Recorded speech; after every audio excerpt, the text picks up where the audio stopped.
There's a distinct difference between being overlooked by man and being hidden by God. When you're chosen, your journey rarely mirrors the crowds. You don't move with the majority, and your growth isn't always public. While others seem to advance quickly, gain recognition, and live loudly, your path often feels like a quiet uphill climb. That's not by accident. That's by divine design. God doesn't throw masterpieces into the spotlight prematurely. He hides what is sacred. He conceals what is valuable until the right time. Your hidden season was not punishment for some failure, mistake, or shortcoming. It was preparation for something that requires deeper roots. The deeper the calling, the deeper the preparation. And preparation takes time. It takes silence. It takes being misunderstood, underestimated, and even ignored. In the stillness of that hidden place, God was doing something powerful in you. He was stretching your capacity, refining your character, and detoxing you from the need for validation. He was removing the distractions that could destroy you once the spotlight came. He was training your spirit to recognize His voice above the noise. You weren't being punished, you were being positioned. God doesn't place chosen vessels on display until they've been tested in the fire, purified in the process, and matured in the waiting. Many want the promotion, the platform, the elevation, but they resist the hidden season that builds the spiritual weight to carry it. God is not interested in temporary hype. He builds for endurance, for legacy, for impact that ripples beyond the surface. When you're hidden, it's easy to question your worth. It's tempting to compare your journey to others and wonder why your name isn't being called, why your talent isn't being noticed, or why doors seem closed. But chosen ones walk by a different calendar. Your timing is heaven's timing, not man's. You weren't skipped, you were being set apart. Just like seeds are buried in darkness before they sprout, you had to be placed in obscurity so your roots could grow deep enough to sustain your destiny. If God had revealed you too soon, the weight of the assignment might have crushed you. But now, because of what you've endured in secret, you're being strengthened for public purpose. Some of the greatest moves of God begin in the quiet corners of life. Think of David in the field, Joseph in the pit, Esther in the palace before her moment. These weren't punishments, they were sacred seasons of becoming. And just like them, you were never forgotten. You were being formed. Every private battle, every lonely night, every unanswered question was building something that can't be shaken. The world only sees the elevation, but heaven knows the cost. You've been through the process, and the silence wasn't empty.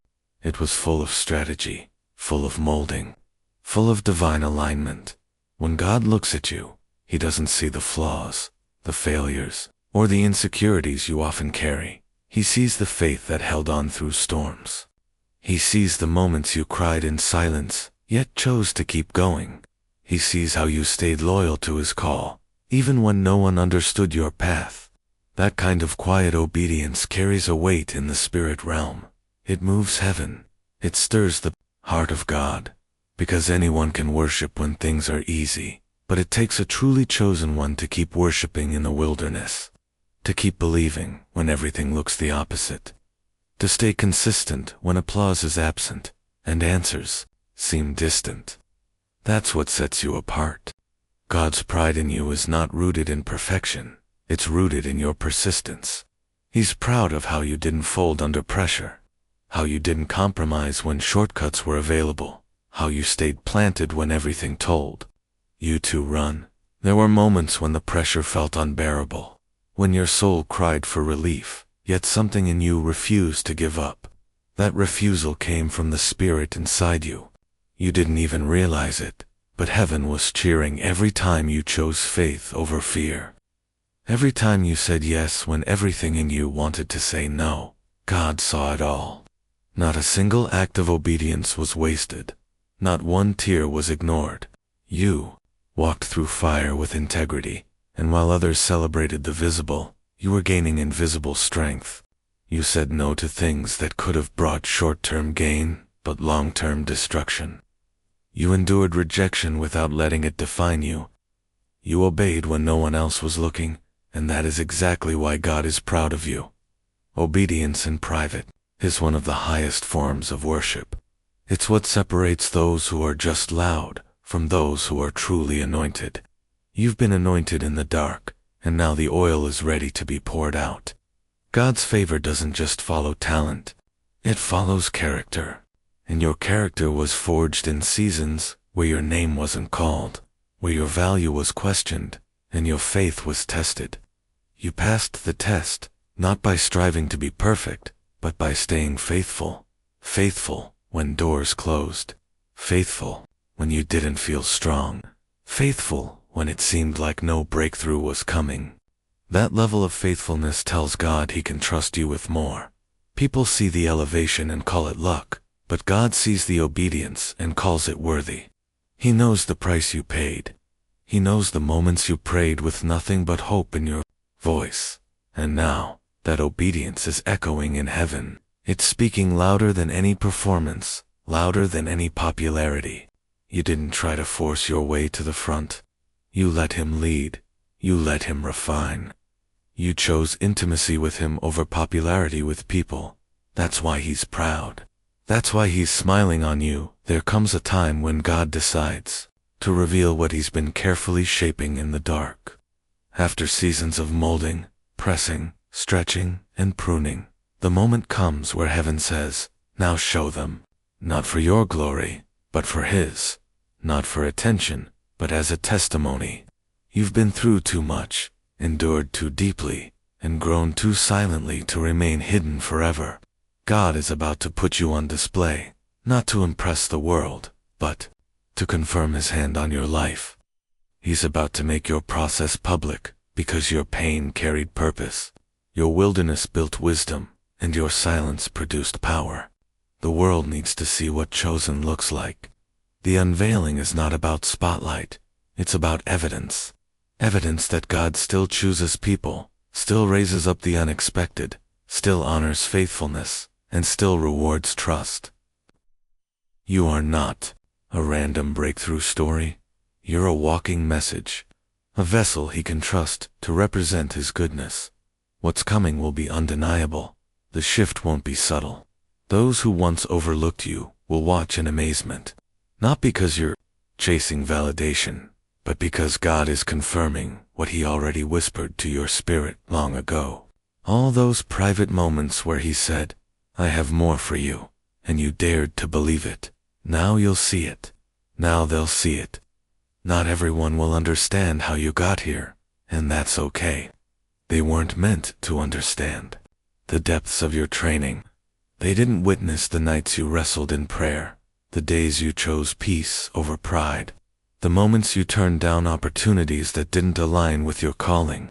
What they'll see now is the fruit, but God knows the roots. He knows how long you stayed planted when it looked like nothing was growing. He knows the sacrifices you made, the disciplines you honored, the warfare you survived just to stay in position. This display won't be performance-driven, it will be purpose-driven. The light hitting you now isn't artificial. It's divine. It's a light that reveals authenticity, not popularity. It's the kind of spotlight heaven uses when it wants to highlight obedience, not ego. And because God knows you won't touch the glory, He can trust you with the visibility. You won't use the stage to flex, you'll use it to point upward. You won't use your story to inflate yourself, you'll use it to encourage others. That's what makes you dangerous to the enemy and useful to the kingdom. You were hidden long enough to remain humble.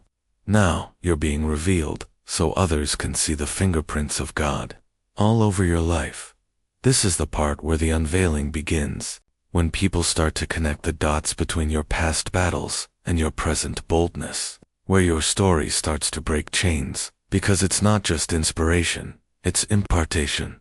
What you carry isn't shallow, it's deep because it was developed in pressure. That's why the display will be powerful.